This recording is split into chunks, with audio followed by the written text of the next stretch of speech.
Hello नमस्कार साथियों, Dushyant civil classes में आप सभी लोगों का स्वागत है, हार्दिक अभिनंदन है। साथ ही साथ सिंधु बैच के आलोक में भी आप सभी लोगों का स्वागत है, हार्दिक अभिनंदन है। मेरे प्यारे साथियों, जैसे कि आप लोग भलीभांति परिचित हैं कि दुष्यंत सिविल क्लासेस की ओर से नाना प्रकार की कक्षाओं और नाना प्रकार के बैचेस के माध्यम से उत्तराखंड प्रवक्ता भर्ती परीक्षा के संदर्भ में आप लोगों का सहयोग किया जा रहा है। आप लोग अब तो जान ही पा गए होंगे कि उत्तराखंड प्रवक्ता भर्ती परीक्षा के संदर्भ में जो आप लोगों का स्क्रीनिंग का एग्जामिनेशन होना है, तो स्क्रीनिंग के एग्जामिनेशन के कॉन्टेक्स्ट में या स्क्रीनिंग परीक्षा के संदर्भ में ऑलरेडी 3 प्रकार के जो बैचेस हैं उनका जो प्रॉपर प्रेजेंटेशन है आपके समक्ष आ चुका है। आप देख पा रहे होंगे कि सूर्यकिरण बैच के अंतर्गत शिक्षण अभिरुचि के संदर्भ में आपको लाभान्वित किया जा रहा है। अभिजय बैच के अंतर्गत आधुनिक भारतीय इतिहास के संदर्भ में आपको लाभान्वित किया जा रहा है और संकलन बैच के अंतर्गत आपका जो स्क्रीन का पाठ्यक्रम है, हम लोगों ने उसका एक कंपाइलेशन किया है और बड़े बड़े मुद्दों को उस बैच के अंतर्गत क्या है उठाने का कार्य किया है। देखिए, हम आपको ये बताना चाहेंगे कि उत्तराखंड प्रवक्ता भर्ती परीक्षा के संदर्भ में दुष्यंत सिविल क्लासेस की ओर से कुछ बातों को पहले से ही डिसाइड कर लिया गया था। यानी कि अभी तक के जो कार्यक्रम आपके सामने लाए गए हैं, ये तमाम प्रकार के जो कार्यक्रम हैं ये स्क्रीनिंग एग्जामिनेशन के रिगार्डिंग क्या है आप लोगों को लाभान्वित करने का कार्य करेंगे। सूर्यकिरण बैच जिस तरीके से आपको लाभान्वित कर रहा है उसी प्रकार से लाभान्वित करता रहेगा। अभिजय बैच जिन सीमाओं में जाकर के, जिन गहराइयों में जाकर के आपको लाभान्वित करने का कार्य कर रहा है, उन्हीं गहराइयों में जाते हुए आपको लाभान्वित करने का कार्य करता रहेगा। और बिल्कुल इसी प्रकार का कार्य संकलन बैच को भी दिया गया है। तो आप लोगों का जो स्क्रीनिंग का एग्जामिनेशन होने जा रहा है उसके लिए दुष्यंत सिविल क्लासेस की ओर से जो कार्यक्रम आना था वो कार्यक्रम आ चुका है। यानी कि ये 3 प्रकार के जो बैचेज हैं ये आपको जिस तरीके से लाभान्वित करने का कार्य कर रहे हैं उसी तरीके से क्या है आपको लाभान्वित करते रहेंगे। जैसा कि अभी अभी हमने कहा है कि कुछ बातें प्री डिसाइडेड रही, यानी कि मेंस एग्जामिनेशन के लिए क्या खास है, यानी कि दुष्यंत सिविल क्लासेस की ओर से मुख्य परीक्षा के संदर्भ में किन किन बैचेस का प्रॉपर प्रेजेंटेशन आपके सामने आने जा रहा है।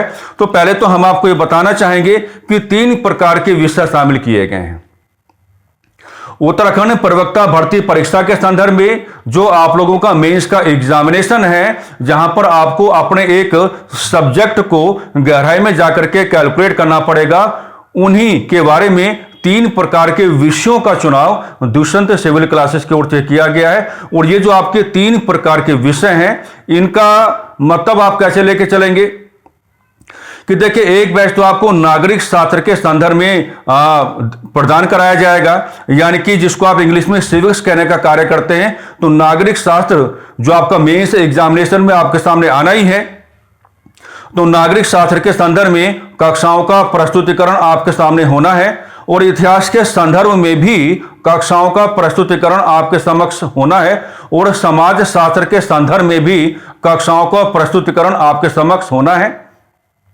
हालांकि हम ये आपको बताना चाहेंगे कि समाज शास्त्र की घोषणा पहले भी की गई थी, लेकिन बाद में डिसाइड ये किया गया कि ये तीनों प्रकार के जो आपके बैचेस हैं जनवरी माह से क्या है आपके प्रारंभ हो जाएंगे। अभी एग्जैक्ट डेट तो हम आपको बताने का प्रयास नहीं करेंगे, लेकिन इतना आपको इशारा कर रहे हैं कि जनवरी माह से ये तीनों प्रकार की जो आपकी कक्षाएं हैं, जहां पर आपको मुख्य विषय आधारित चर्चाएं आपको मिलने जा रही हैं, तो ये जो तमाम प्रकार की चर्चाएं हैं ये जनवरी माह से क्या हो जाएंगी, प्रारंभ हो जाएंगी। समाज शास्त्र के संदर्भ में जिस बैच का डिक्लेरेशन ऑलरेडी किया गया है, तो वो जो क्लासेस आपको मिलेंगी वो क्लासेस आपको उसी नेचर में मिलेंगी जिस नेचर में हमने पहले डिक्लेरेशन किया होगा। यानी कि समाज शास्त्र जैसे विषय के संदर्भ में व्योम बैच आपके सामने आएगा और व्योम बैच का जो करैक्टर हमने ऑलरेडी आपको बताया था, तो व्योम बैच के अंतर्गत जो तमाम प्रकार के कक्षाएं आपको मिलेंगी वो अपने पुराने वाले करैक्टर के अकॉर्डिंग ही मिलेंगी। लेकिन आज की चर्चा का जो मुख्य ध्यान रहने वाला है वो सिंधु बैच की ओर आपका रहने वाला है। तो सबसे पहले तो हम आपको ये बताना चाहेंगे कि सिंधु बैच का प्रत्यक्ष यह पूरा पूरा जो आपका संबंध होगा उत्तराखंड प्रवक्ता भर्ती परीक्षा के साथ होगा। और आप लोग जान पा रहे होंगे कि सिंधु बैच के अंतर्गत हमें नागरिक शास्त्र, जिसको इंग्लिश में आप क्या कहते हैं सिविक्स, की कैलकुलेशन हमको करके चलनी है। अब जाहिर सी बात है कि अगर यहां पर नागरिक शास्त्र की कैलकुलेशन हमें करनी है, यानी कि मुख्य परीक्षा को ध्यान में रखते हुए जो सबसे पहला बैच आपके सामने आ रहा है उसको आप क्या कहेंगे, सिंधु बैच कहेंगे। और सिंधु बैच के अंतर्गत या सिंधु बैच के आलोक में नागरिक शास्त्र के संदर्भ में आपको आपके पाठ्यक्रम के अनुसार तमाम प्रकार की कक्षाएं उपलब्ध कराई जाएंगी। ठीक है, अब देखिएगा मामला रहेगा क्या कि ये तो हमने आपको बता दिया कि सिंधु बैच किस चीज के बारे में काम करेगा, नागरिक शास्त्र जैसी विषय वस्तु के बारे में कार्य करेगा, और उत्तराखंड प्रवक्ता भर्ती परीक्षा मुख्य परीक्षा के संदर्भ में कार्य करेगा। और आपको जो पाठ्यक्रम दिया गया है मुख्य परीक्षा में तमाम प्रकार की विषय वस्तुओं को जोड़ करके जो पाठ्यक्रम आपके सामने रखा गया है उस पाठ्यक्रम को कैलकुलेट करने का कार्य करेगा, यानी कि उस पाठ्यक्रम को आधार बना करके अपना व्यवहार करने का कार्य करेगा। अब देखिए सिंधु बैच में होना क्या है। सिंधु बैच में पहली बात तो आप ये मान के चलेंगे कि मंडे से, यानी कि कल तो आपका संडे है, मंडे से क्या होगा, मंडे से सिंधु बैच के आपके डेमो क्लासेस स्टार्ट हो जाएंगी। पहली बात तो क्या है, मंडे से सिंधु बैच की आपको क्या है, डेमो क्लासेस हो जाएंगी। और ये जो आपके सामने डेमो क्लासेस आएंगी, इन डेमो क्लासेस के माध्यम से जो आपका पाठ्यक्रम है, आपके पाठ्यक्रम को आधार बना करके हम अलग अलग प्रकार की वैल्यूज को कैलकुलेट करने का कार्य करेंगे। और हम कुछ इस प्रकार का व्यवहार करने का कार्य करेंगे कि इन डेमो क्लासेस के माध्यम से आपको आपके पाठ्यक्रम के संदर्भ में थोड़ी आसानी दे दी जाए, या आपको आपके पाठ्यक्रम के संदर्भ में थोड़ी सहूलियत दे दी जाए। ये पर्पस क्या रहेगा, सिंधु बैच के अंतर्गत डेमो क्लासेस का रहेगा। ठीक है, हम आपको यह बताना चाहेंगे कि सिंधु बैच का जो आपका करैक्टर है वो करैक्टर थोड़ा बदला हुआ है, यानी कि सिंधु बैच के अंतर्गत जो भी कक्षाएं आपको उपलब्ध कराई जाएंगी, डेमो क्लासेस के अतिरिक्त जो भी कक्षाएं आपको उपलब्ध कराई जाएंगी, उन तमाम प्रकार की कक्षाओं का जो वेरी पॉजिटिव करैक्टर होगा वो पेड होगा। यानी कि अब तक जो कार्य सूर्यकिरण बैच ने आपके लिए किया, या संकलन बैच जो कार्य आपके लिए कर रहा है, या अभिजय बैच जो आपके लिए कार्य कर रहा है, इन तमाम प्रकार के बैचेस का जो आपका करैक्टर है वो करैक्टर क्या रहेगा, निःशुल्क ही रहेगा। साथ ही साथ हम आपको बताना चाहेंगे कि समाज शास्त्र जैसी विषय वस्तु के संदर्भ में जो व्योम बैच का प्रस्तुतिकरण आपके समक्ष होगा उसका करैक्टर भी क्या रहेगा, निःशुल्क रहेगा।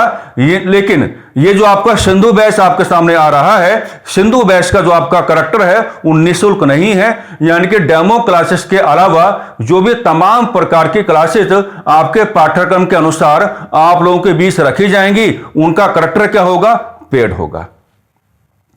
अब यहां पर सबसे बड़ा सवाल पैदा क्या होगा कि पेड करैक्टर का मतलब क्या है। क्या अगर पेड करैक्टर बनाया गया है तो या हमको कोई भारी भरकम फीस देनी है, या हमको कोई हजारों में फीस सबमिट करनी है? तो ऐसा नहीं है। करैक्टर भले ही आपका पेड बैच है, यानी कि करैक्टर हमने इसका पेड भले ही बनाया है, लेकिन आपको यहां पर जो अमाउंट सबमिट करके चलना पड़ेगा, आपको यहां पर दुष्यंत सिविल क्लासेस के मंच पर जो अमाउंट आपको सबमिट करके चलना पड़ेगा, तो उस अमाउंट का मतलब क्या होगा, हम अगर मजाक के तौर पर आपको समझाना चाहें तो वो अमाउंट क्या होगा, ना के बराबर होगा। ना के बराबर होने का मतलब यह है कि अगर 4 दोस्त मिलकर के एक रेस्टोरेंट में चले जाएं और कुछ समोसे खा लें और कुछ कोल्ड ड्रिंक पी लें, तो जितना वो पे करेंगे उतना ही आपको पे करना है ना। ऐसा बिल्कुल नहीं है कि करैक्टर अगर आपका पेड है तो इसका मतलब ऐसा बिल्कुल आप मान के नहीं चलेंगे कि आपसे भारी भरकम रकम की वसूली की जाएगी, बिल्कुल नहीं है। बहुत मामूली सा अमाउंट आपको देना पड़ेगा, और वो जो मामूली सा अमाउंट है आपको देने में विश्वास मानिएगा, मेरा आपसे वादा है कि आपको किसी प्रकार की परेशानी या किसी प्रकार की असुविधा को नहीं उठाना पड़ेगा, आप खुद से देंगे। अमाउंट ऐसा है कि आप खुद से देंगे, आप चाहकर भी ना नहीं कर पाएंगे। मैंने क्या कहा कि हमको बहुत बड़ा अमाउंट आपसे नहीं लेना है, और बाद में किसी प्रकार की दुविधाओं का या बाद में किसी प्रकार के असुविधाओं का सामना आपको करके ना चलना पड़े, इसलिए सिंधु वैश्य का करैक्टर हमने पहले आपको ओपन कर दिया है। ठीक है, तो ये बात आप अपने माइंड में थोड़ा इस्टेब्लिश करके चलेंगे कि जो बाकी बैचेज हैं और बाकी बैचेज के कॉन्टेक्स्ट में जो भी आपके प्रीवियस डिक्लेरेशंस हैं, वो तमाम प्रकार के जो बैचेज हैं उसी तरीके से उसी करैक्टर के हिसाब से क्या है आपके सामने आएंगे। मुख्य परीक्षा को लेकर के हम आज ही आपको ओपन कर रहे हैं। इतिहास और नागरिक शास्त्र के जो विषय आपके सामने आएंगे, इन दोनों ही प्रकार की कक्षाओं का जो करैक्टर होगा वो आपका पेड होगा। फिलहाल आज हम सिंधु वैश्य के बारे में आपसे बात करने आए थे, तो 2, 3, 4 प्रकार की चीजें हमने आपको बता दी हैं कि सिंधु वैश्य का संबंध किसके साथ होगा, नागरिक शास्त्र के साथ होगा, मेंस एग्जामिनेशन के रिगार्डिंग आपको लाभान्वित करने का कार्य करेगा। मंडे से आप लोगों की डेमो क्लासेस स्टार्ट हो रही हैं और डेमो क्लासेस का पर्पस क्या होगा कि आप अपने पाठ्यक्रम को कैलकुलेट करना सीख जाएं और आप अपने पाठ्यक्रम के संदर्भ में अपने व्यक्तित्व को, अपनी सोच को, अपने मस्तिष्क को, अपने व्यवहार को एक आसानी दे दें। और हमने ये खुल के आपसे कहा कि सिंधु वैश्य का करैक्टर क्या होगा, पेड होगा। हालांकि आप लोग बिल्कुल पैनिक ना करें, इस नाते हमने एक मजाक के तौर पर उदाहरण आपके सामने रखा कि जो भी अमाउंट आपसे लिया जाएगा वो अमाउंट क्या होगा, बिल्कुल मामूली सा होगा। ठीक है, अब 2-3 प्रकार की बातें और जान लीजिए कि देखिए सिंधु वैश्य के संदर्भ में जनवरी के फर्स्ट वीक में ही, यानी कि आप ऐसा मान के चल सकते हैं कि जनवरी के फर्स्ट वीक में ही आपको 2-3 प्रकार की बातें और समझाई जाएंगी। जैसे सिंधु वैश्य के अंतर्गत आपकी फी स्ट्रक्चर क्या होगा, यानी कि आपकी फी का स्ट्रक्चर क्या होगा, कितना अमाउंट आपको सबमिट करना है, आपकी क्लासेस का नेचर लाइव होगा या आपकी क्लासेस का नेचर रिकॉर्डेड होगा, यह आपको बता दिया जाएगा। और आपको क्लासेस किस मंच पर प्रदान होंगी, कैसे आपको क्लासेस मिलेंगी, ये तमाम प्रकार की बातें जनवरी के फर्स्ट वीक में ही क्या है आपको बता दी जाएंगी। और जैसे ये तमाम प्रकार की बातों का प्रॉपर प्रेजेंटेशन आपके समक्ष आ जाएगा कि आपका रेस्पेक्टिव फी स्ट्रक्चर क्या है, आपकी क्लासेस का नेचर लाइव रहेगा या आपकी क्लासेस का नेचर रिकॉर्डेड रहेगा, ये तमाम प्रकार की बातें आपको बता दी जाएंगी। और आपको किस प्रकार से इन कक्षाओं के साथ जुड़ना है, किस प्रकार का मंच आपके सामने रखा जाएगा, आपको उस मंच के साथ किस प्रकार से अपना जुड़ाव करके चलना है, तो इन तमाम प्रकार की बातों के रिगार्डिंग हम जनवरी की स्टार्टिंग में एक न्यू डिक्लेरेशन या एक न्यू अनाउंसमेंट और क्या है आपके सामने रखने का कार्य करेंगे। और जैसे ही वो न्यू अनाउंसमेंट आपके सामने आ जाएगा, तुरंत ही आपकी जो कक्षाएं हैं वो सिंधु वैश्य के अंतर्गत पेड कक्षाएं आपकी स्टार्ट हो जाएंगी और कक्षाएं व्यवस्थित तौर पर चलेंगी। अगर आप नागरिक शास्त्र जैसी विषय वस्तु का अवलोकन करने की बात करेंगे और आपके कमीशन की ओर से जो सिलेबस, जो पाठ्यक्रम आपके समक्ष रखा गया है, तो अगर आपको लगता होगा कि उस पाठ्यक्रम को हम 1 या 2 महीनों में कैलकुलेट कर पाएंगे, तो मेरे प्यारे साथियों आपकी सोच थोड़ी सी नकारात्मक है। हमने कभी किसी को मिसगाइड नहीं किया, हमने कभी किसी को मिसलीड नहीं किया। हम हमेशा अध्यापन के कार्य में यही बताते रहे कि आपके एग्जामिनेशन की वास्तविक सच्चाई क्या है। और यही तो कारण है, यही तो कारण है कि हमारा व्यवहार अधिकांश मौकों पर काफी कठोर रहा। यह सच्चाई है। अगर आप नागरिक शास्त्र जैसी विषय वस्तु के पाठ्यक्रम को 2 महीने में कैलकुलेट करने की बात कर रहे हैं, तो यह तो मजाक हो गई ना। इतना वास्ट सिलेबस आपके सामने रखा गया है और जो आपके सामने वेरी कॉम्प्रिहेंसिव सिलेबस है। हम तो आपको यह कहना चाहेंगे कि अगर आप जनवरी के माह से स्टार्ट करेंगे तब भी आपको मिनिमम 5 महीनों का समय तो आपको देना पड़ेगा। ईश्वर से प्रार्थना कर लो कि अगर आप जनवरी से भी स्टार्ट करने की बात करोगे, स्क्रीनिंग का एग्जामिनेशन तो 6 अप्रैल में आपके सामने आने ही आना है। और मैंने यह कहते हुए भी सुना है बहुत सारे विद्यार्थियों को कि पहले स्क्रीनिंग देख लें। आप देखो, हम मना नहीं कर रहे हैं, आप देखो, लेकिन अगर आप पहले से ही यह कहने का प्रयास करोगे कि हमें पहले स्क्रीनिंग को देखना है, अरे आप अपने ऊपर डाउट लेकर के मत आओ। आप अपने आप को यह समझाओ कि स्क्रीनिंग हमारा क्वालिफाई हो जाएगा। अरे हम परीक्षा की तैयारी करने क्यों आए हैं? क्या हमको यहां पर कोई मजाक करनी है? नहीं, हम परीक्षा की तैयारी करने इस नाते आए हैं ताकि हम अपने आप से यह कहना सीख जाएं कि 6 अप्रैल का दिन हमारा होगा। तो अगर आप अपने आप से कहने की स्थिति में आ रहे हैं कि 6 अप्रैल का दिन आपका होगा, तो फिर आपको यह भी अपने आप को कहना होगा कि हमें आज से ही, अभी से ही, बिना समय बर्बाद किए अपना मेंस का जो सब्जेक्ट है उसको भी हमें क्या है, कैलकुलेट करना पड़ेगा। तो ये जो आपका बहुत ही अनावश्यक संदेह है ना, ये जो अनावश्यक संदेह है जिसको आपने अपने साथ जोड़ा हुआ है, इसको आपको क्या है, अपने आप से दूर करके चलना पड़ेगा। बिल्कुल अपने आप से दूर करके चलना पड़ेगा। विश्वास लाओ अपने ऊपर, और जब तक आप अपने ऊपर विश्वास लाने का कार्य नहीं करोगे तब तक मजा नहीं आने वाला है। और हम आपको खुल के बता रहे हैं कि सिंधु बैच के अंतर्गत जो आपकी व्यवस्थित कक्षाएं प्रारंभ होंगी वो राजनीतिक विचारकों की दुनिया से ही प्रारंभ होगी, और इस बार व्यवहार थोड़ा बदला हुआ रहेगा। हमने आज तक नागरिक शास्त्र जैसे विषय वस्तु के संदर्भ में जिन कक्षाओं का प्रारंभ किया है, तो हम शुरुआत में पश्चिमी राजनीतिक विचारकों को उठाते हैं, लेकिन इस बार थोड़ा बदलाव है। आपके पाठ्यक्रम में आधुनिक और राजनीतिक विचारक दिए गए हैं, और आपके पाठ्यक्रम में जो आधुनिक राजनीतिक विचारक दिए गए हैं, बस वहीं से क्या है, आपके कक्षाओं का व्यवस्थित तौर पर क्या होगा, प्रारंभ होगा। इन कक्षाओं के माध्यम से डिस्कशन के अलावा क्या क्या सुविधाएं आपको मिलेंगी, उन तमाम प्रकार की सुविधाओं को भी आपके समक्ष रख दिया जाएगा।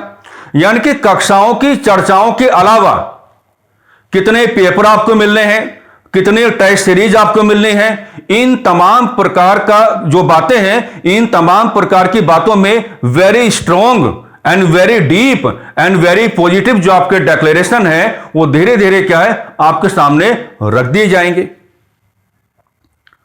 तो वही हमको आपको यही समझाना है ना, कि आप देख पा रहे हैं कि हमने अपना जो कंप्लीट डेडिकेशन है ये उत्तराखंड प्रवक्ता भर्ती परीक्षा के संदर्भ में बना लिया है। अब कुछ चीजें हमने ऐसी प्रारंभ कर दी हैं जो आप जान ही पा रहे हैं। स्क्रीनिंग एग्जामिनेशन के रिगार्डिंग आप ये मत माना बिल्कुल भी कि उनमें किसी भी प्रकार का कोई डिस्टर्बेंस है, नहीं। आप हमारा साहस देखिएगा, आप हमारा साहस देखिएगा। यह बात समझने वाली है कि हम थ्योरी ओरिएंटेड क्लासेस आपको दे रहे हैं और हिम्मत करते हैं एक दिन में 2 कक्षाएं आपके सामने रखने की। वो क्यों? ताकि समय से आपका पाठ्यक्रम पूरा हो जाए।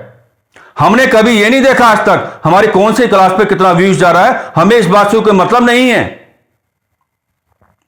यह हमने खुद अपने आप को समझाया हुआ है कि जो भी प्रीवियस आपके डिक्लेरेशंस हैं वो बिल्कुल कंप्लीट होकर रहेंगे, और वैसे ही कंप्लीट होकर रहेंगे जैसे उनका कंप्लीशन होना चाहिए। आप समझो बातों को। तो वो 2-2 कक्षाएं आपके सामने क्यों रखी जा रही हैं? ताकि आपका जो पाठ्यक्रम है वो जल्दी क्या हो जाए, वाइंड अप हो जाए। क्योंकि हमको मेंस के लिए भी काम करना है, क्योंकि हमको क्या है, मेंस के लिए भी काम करना है। और अभी सिंधु बैच का डिक्लेरेशन हमने केवल इस नाते किया है, पाठ्यक्रम बहुत ज्यादा विस्तारित है। अगर हम इसमें डिले करके चलेंगे ना तो सिलेबस वाइंड अप नहीं हो पाएगा, फिर आप हमको ही कुछ कहेंगे। और ये तो महज सिंधु बैच के बारे में डिक्लेरेशन हो रहा है, अभी तो इतिहास के बारे में भी होना है। तो इतिहास के बारे में भी क्या होगा, हम इस चीज को ज्यादा पोस्टपोन नहीं कर सकते।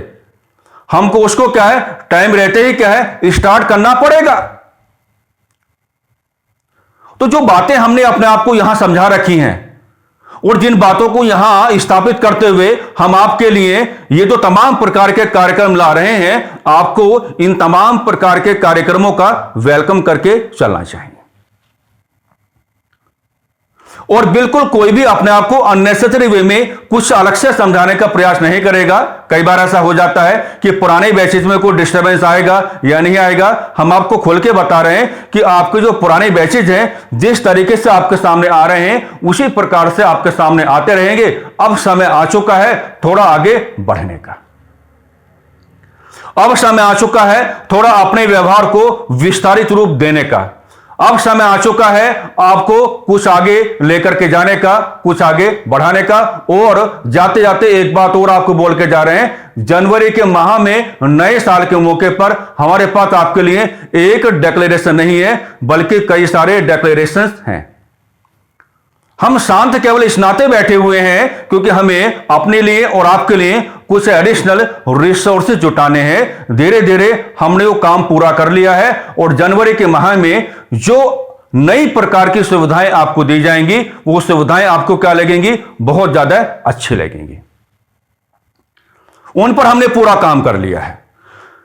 तो कुल मिलाकर के हमको ये चर्चा यहां पर करके चलनी थी और विशेष तौर पर सिंधु बैच के संदर्भ में नई प्रकार की जानकारी आपको देनी थी और साथ ही साथ आपको यह भी समझाना था कि आप इन तमाम प्रकार की बातों को अलग से लेकर के ना चले कि जो पुरानी वाली कक्षाएं आपकी चल रही हैं, क्या पुराने वाली कक्षाओं में किसी प्रकार का कोई डिस्टर्बेंस आएगा या नहीं आएगा? बिल्कुल नहीं आएगा। वो कक्षाएं जिस तरीके से आपके सामने आ रही हैं, उसी प्रकार से उन तमाम प्रकार के कक्षाओं का वेरी पॉजिटिव जो प्रेजेंटेशन है आप लोगों के बीच आता रहेगा, बिल्कुल आता रहेगा। किसी प्रकार की कोई परेशानी आपको नहीं होगी। आप लोग बिल्कुल ये मानकर नहीं चलेंगे कि समय बहुत ज्यादा है ना, समय ज्यादा नहीं है। अगर आपने ये माना कि समय बहुत ज्यादा है तो नुकसान हो जाएगा। कहते हैं कि जब हम बहुत गहराई में जाकर के ईमानदारी से किसी लक्ष्य के प्रति अपने आप को तैयार करने का कार्य करते हैं तो हमको समय का पता चलता ही नहीं है। तो अगर आप अपनी तैयारी में हैं और आप इस समय को एक बोझ मान के चल रहे हैं कि अभी तो काफी समय है, देख लेंगे, ऐसा कर लेंगे, वैसा कर लेंगे, तो बुरा मत मानना, आप तैयारी में नहीं हैं। तैयारी में होने का तो मतलब यह है कि आपको समय का पता ही कहां चलता है। अरे आपके पास प्रतिदिन आधारित नई नई प्रकार की योजनाएं होती हैं, आपके पास डे ओरिएंटेड क्या होते हैं, नए नए प्रकार के लक्ष्य होते हैं। आप सुबह उठ के उनको बनाते हैं कि आज मुझे ये कार्य करना है, आज मुझे इस पे कार्य करना है। तो समय नहीं है आपके पास। जितना भी समय आपको दिखाई पड़ रहा है, बस इसका अच्छे से इस्तेमाल करके चले जाओ और जितना अच्छा इस्तेमाल कर लोगे उतना ही अच्छा क्या है, आपका जीवन बन भी जाएगा। आपको किसी प्रकार की कोई परेशानी का सामना नहीं करना पड़ेगा। बहुत सारे विद्यार्थी जो फिलहाल दुष्यंत सिविल क्लासेस के साथ अपना जुड़ाव करके चल रहे हैं वो जान पा रहे होंगे, हम एक बात हमेशा कहते हैं, हम केवल आपको सिखाना चाहते हैं। कक्षा कोई भी हो, अध्यापन किसी का भी हो, कक्षा का, अध्यापन का या किसी संस्थान का या किसी मंच का, हमारे शब्दों में एक ही उद्देश्य होना चाहिए कि आप विद्यार्थियों को रटाने का कार्य ना करें, बल्कि आप उनको जागरूक करने का कार्य करें, आप उनको सिखाएं। सिखाने का और सीखने का मतलब यह फायदा क्या हो जाता है? सिखाने का और सीखने का बड़ा फायदा यह हो जाता है कि अगर हम आपको यहां से कुछ सिखाने का कार्य कर रहे हैं तो हम ये मान के चलेंगे कि अगर आपके सामने चुनौतीपूर्ण सवालों को रखा जाएगा ना, तो उन सवालों के साथ आप अपना व्यवहार बड़ी आसानी के साथ कर पाएंगे। आपको दिक्कत या परेशानियों का सामना नहीं करना पड़ेगा। तो नया साल तो आने वाला है और नए साल के मौके पर हम नई प्रकार की बातें भी आपसे करेंगे। ऐसा तो है नहीं कि नए साल के मौके पर आपको अकेला छोड़ेंगे, बिल्कुल नहीं छोड़ेंगे। तो नए साल के अवसर पर कुछ नई बातें, कुछ नए प्रकार के विचार, कुछ नई प्रकार की योजनाएं आपके सामने रखी जाएंगी। हम तो यही चाहेंगे कि आप बिल्कुल अनुशासित हो जाएं, व्यवस्थित हो जाएं, कर्तव्यनिष्ठ हो जाएं, लगातार अपने जो कंटेंट्स हैं उनको बनाते रहें, प्रतिदिन के हिसाब से अपने लक्ष्यों का निर्धारण करते रहें। विश्वास मानिएगा कि ईश्वर की कृपा के आलोक में वो दिन आएगा जब आपको सफलता प्राप्त होगी और ऐसा बिल्कुल होगा। तो कुल मिलाकर के इन्हीं सकारात्मक शब्दावलियों, अपेक्षाओं और सुझावों के आलोक में हम आज की चर्चा को थोड़ा विराम देना चाहेंगे। नमस्कार, धन्यवाद।